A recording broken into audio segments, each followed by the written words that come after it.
everybody. Happy Friday. My name is Angie Reichard. I'm a speech pathologist with Charlotte Speech and Hearing Center. And I've been doing these lovely Friday story times for a couple of months now during quarantine, and have just enjoyed the opportunity to share the spring with you and looking forward to a wonderful summer with everybody. I hope your families are well. Hope you all are doing great. Want to encourage you to visit readingcheckup.com. Take a look at some great resources for reading with your kids. It's a wonderful website that helps you determine your child's reading level and gives you suggestions for ways to work with your kids. It's really easy to lose a lot of the skills that we have from school over the summer, and we want to make sure that that doesn't happen, especially this year. So take a look at that website when you get a chance. You can also go to the Charlotte Speech and Hearing Center website, and we have lots and lots of great videos and tutorials on working with your child's reading and other speech language skills. So let's get started today. We're going to read a summary kind of book, right? I'm excited to go to the beach. I can't wait. Is anybody going to the beach for the 4th of July? Does everybody have to stay at home? Maybe you have a pool you can go to. I hope you do. Maybe like me, and I put some water on the trampoline and just let the kids jump in the backyard. Maybe you have a hose on the trampoline. Anyway, it's time to make our own fun, right? Let's take a look at our book. This is called Rainbow Fish and the Sea Monster's Cave. All right, we're going to count the words in the title of our book. Are you ready? 1, 2, 3, 4, 5, 6, 7. 7 words in the title of our book. Our author, the person who wrote the book, is Marcus Pfister. Let's take a look. Have you read these books before? There's a whole series of Rainbow Fish books, and they are truly wonderful books. Let's read together. Help! Come quick! The little blue fish was alarmed. His friends were there in a minute. What is it? What's wrong? Look at the bumpy-backed fish. He must be sick. He isn't moving, and he doesn't answer me. He just groans. Oh no, he's worried about his friend. Oh no. Let me through, said the swordfish. She went up to the bumpy-backed fish. Can you tell me what's wrong? The bumpy-backed fish just moaned. Oh, my stomach aches. I feel terrible. You need red algae, said the swordfish. But the only place where red algae grows is on the other side of the sea monster's cave, said the little blue fish. I'll go, declared the rainbow fish. What a brave declaration, huh? So what happened so far? Let's think about what's happened in our book so far. So we know that the bumpy-backed fish is sick. That's right. And we need to get him some help. How are they going to help him? They have to get some algae, right? What is algae? It's like plants that grow in the ocean, right? That grow in the water. Somebody has to go get it, and Rainbow Fish volunteered. Are you out of your mind? Cried the others. It's the most dangerous place in the entire ocean. That's where the rock monsters live, and a creature with 1,000 arms to grab you, and a 5-eyed globefish. Oh no, not the 5-eyed globefish. His friends were encouraging him not to go, right? Rainbow Fish trembled. What does that mean? He shook a little bit with fear. He trembled. He almost changed his mind, but then he looked at the poor bumpy-backed fish lying in the sand.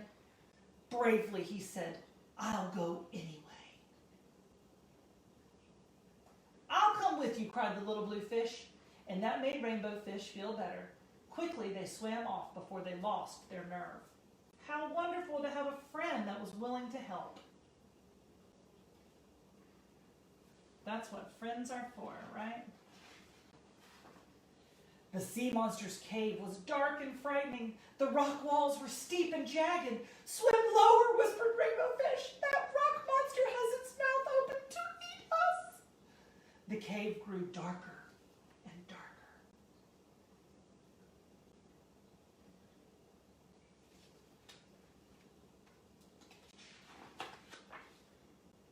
Suddenly, the little blue fish cried out, Help, help, help! The 1,000-armed creature has got me! fish tugged and pulled until his friend slipped out of the monster's slimy arm. It was a close call. Now he was really scared. Do you think that looks like a 1,000-armed monster? What was that? Seaweed! Those little fish were so scared. I would call that an overreaction, right? It was just seaweed. Don't be scared. Rainbow Fish looked down. "The five-eyed globefish is watching us," he whispered. The little blue fish shivered. "Quick, let's get out of here," they said, and they swam as fast as they could until they finally emerged on the other side of the sea monster's cave. Look at that. Oh my goodness, what do you think it is? Is it a five-eyed sea monster?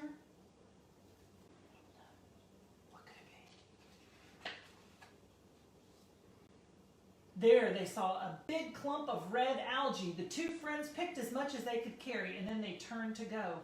The little blue fish hesitated. I can't go back through that cave. I'm too scared." Rainbow Fish was scared too, but he said, "Well, look, at least now we know what's in there." They looked at each other, they gathered their courage, and they swam off. And as soon they saw the five-eyed globefish.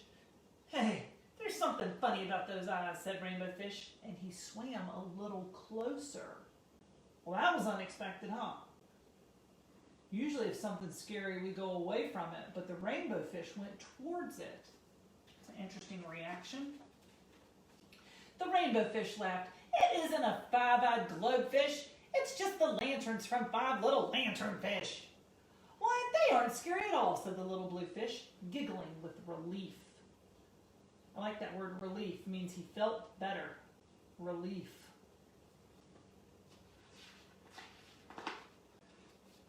When they reached the creature with 1,000 arms, they looked more closely.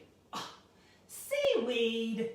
They laughed and laughed. The rock monster turned out just to be an ordinary rock.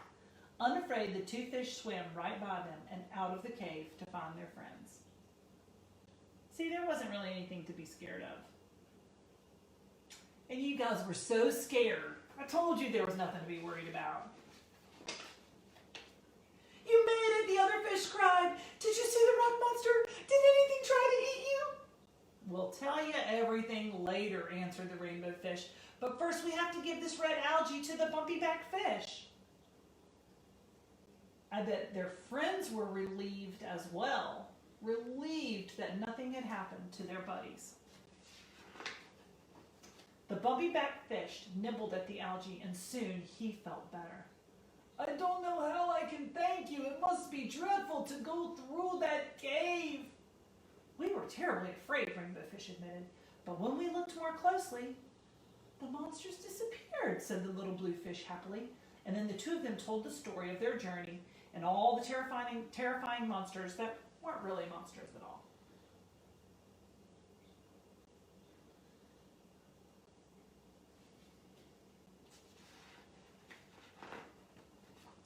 The end. Now here's my question. Would you be brave enough to go and do something that was hard and maybe a little scary to help one of your friends? Well, I think we do things like that every day. Maybe our friends are being picked on by other kids. Maybe our friends are having hard times and they just need somebody to talk to or somebody to play with. Sometimes helping people is a little bit scary. But we do it anyway. We gather our courage and we're brave. And we help other people, just like they helped that bumpy-backed fish. "Thank you for helping me," says the bumpy-backed fish. All right, this is a fun little story. This one's called The Old Black Fly. And I like this book because I like to kind of sing along while I'm reading this book. This was one when my boys were little, we sang it all the time. This is an ABC book and a great choice for little kids because it makes learning the ABCs pretty fun. It's got some great pictures. It's written by James Aylesworth and illustrated by Stephen Gamble. Old Black Fly. How many words in the title of our book, guys? 1, 2, 3. You got it. I'm going to open the book, turn the page.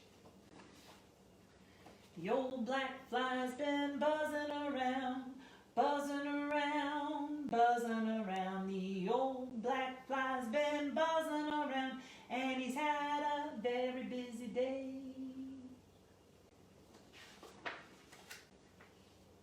He ate the crust off the apple pie. There's my A. A's for apple. He bothered the baby and made her cry. Shoo fly, shoo. It's a strange looking baby, isn't it? Hey, baby. That's a weird looking baby. He coughed on the cookies, there's your C. With the chocolate bits, he drove the dog nearly out of his wits. Shoo fly, shoo. He frolicked on the eggs on the birthday cake. There's your E. And next is F. He licked up the frosting for goodness sake. Shoo fly, shoo. He danced on the edge of the garbage sack. There's your G. And next is the H. He got sweet honey on his dirty back. Shoo fly, shoo. They're neat pictures, aren't they? I like the way this illustrator drew and colored all these pictures. There's my I, and there's a J. A, B, C, D, E, F, G, H, I, J. There we are. He hid in the ivy by the kitchen sink. He stole some jelly as quick as a wink. Shoo fly, shoo. This kid's making a mess. Is that the way you make a peanut butter and jelly sandwich? Is that what your house looks like? I hope not. I think your mother would be very upset about that. Here is the K, and here is the L. He played on the keys by the kitchen door. K is for key, K is for kitchen. He lit on the list of the grocery store. L is for lit, L is for list. Shoo fly, shoo.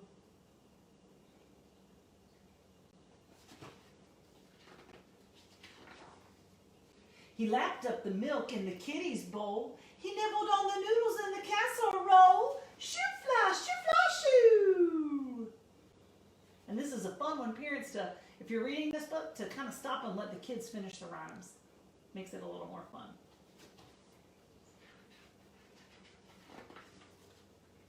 And we have O and P.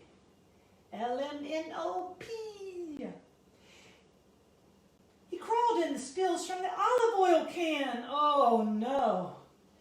He pestered the parrot on her stand. Shoo fly, shoo. You ever seen a parrot before? They're beautiful birds. Some people have them as pets. I have a dog, I don't have a parrot. And we come to Q, and we come to R. He snoozed on the quilt on Grandma's bed. He rode the red ribbon on her head. Shoo fly, shoo. Oh, look at Granny. You think Granny looks happy? I think not. Nope. I think not. That Granny looks very upset. S and T. S for salami, sister, and slice. T for tea, teacup, and twice. He sniffed the salami that sister sliced. He ran around her teacup once or twice. Shoo fly, shoo. I'm glad this is not my house because this is a mess. And we have U and V. He slept on the stack of clean underwear. Let's count the syllables in underwear. That's funny to say. Underwear. How many syllables are in that word? You got it. He played on the vase by the velvet chair. Shoo fly, shoo.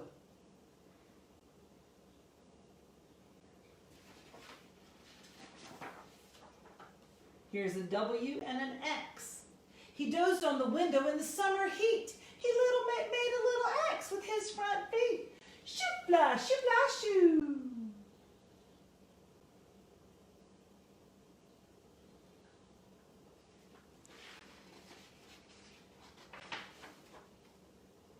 And the last two letters, Y and